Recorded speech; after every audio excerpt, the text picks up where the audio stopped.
Salut à tous, aujourd'hui on va vous faire découvrir une ancienne abbaye. Vous pouvez voir déjà devant moi une vieille passerelle qui passe au-dessus d'une rivière. On va chercher le chemin et on va commencer à visiter tout ça ensemble. A tout de suite. C'est ça. On se retrouve devant la nef, juste devant nous, totalement en ruine. Un très très beau bâtiment qu'on va explorer. On peut voir la végétation qui commence à reprendre sur les piliers avec le lierre. Alors ici il s'agit d'une abbaye royale. Alors pour comprendre un peu mieux son histoire, remontons dans le passé jusqu'en 1244. Elle a été fondée par le roi Saint-Louis et sa mère Blanche de Castille.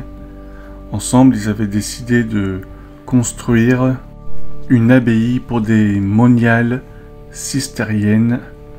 On peut voir encore ici les voûtes avec le plafond qui s'est totalement effondré.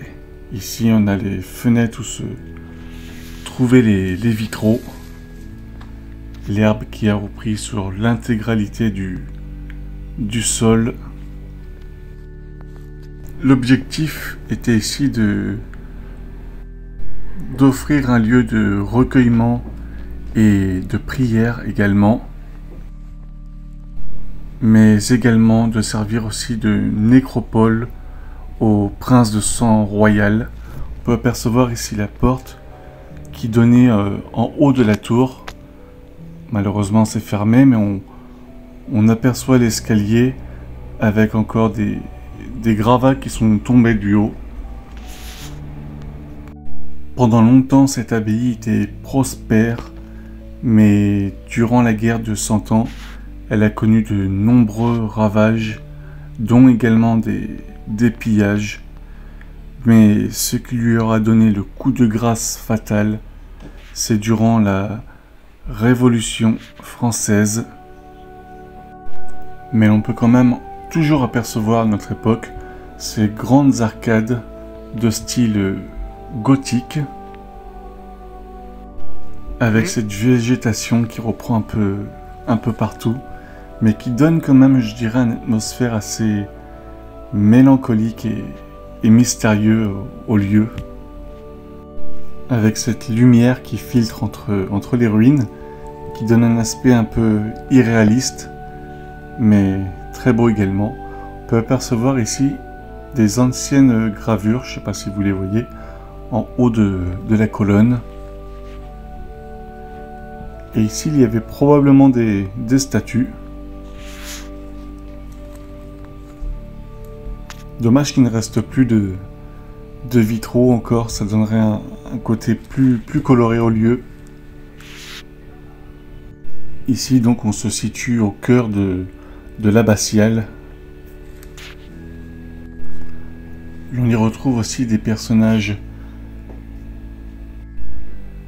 importants dans l'histoire de France, tels que donc Blanche de Castille.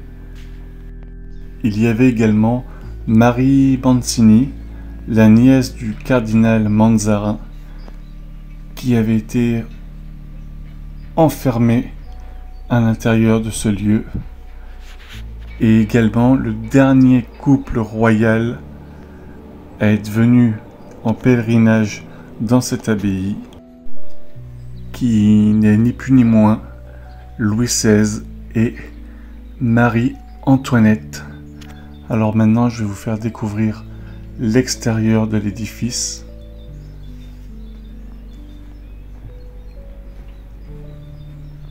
On a quand même pas mal de vestiges encore qui sont debout, on peut voir.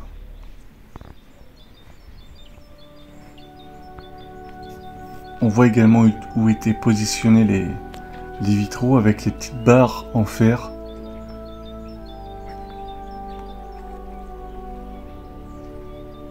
C'était vraiment une très très belle architecture.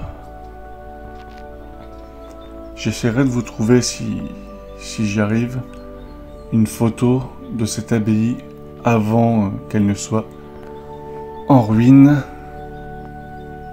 Vous voyez la lumière qui filtre, qui reproduit les dessins des vitraux sur les murs.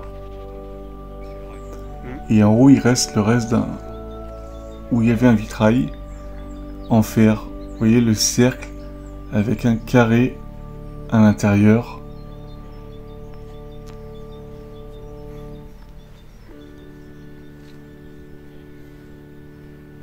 On a de la chance, il fait beau, donc on peut mieux apercevoir chaque détail.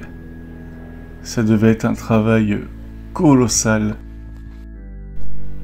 La plupart des rois et des reines de France venaient ici dans cette abbaye pour preuve qu'elle avait une importance majeure.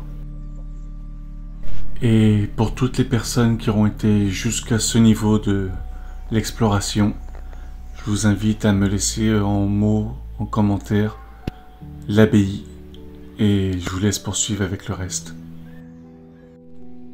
Un peu plus loin, on retrouve une passerelle au-dessus de l'eau, complètement abandonnée elle aussi.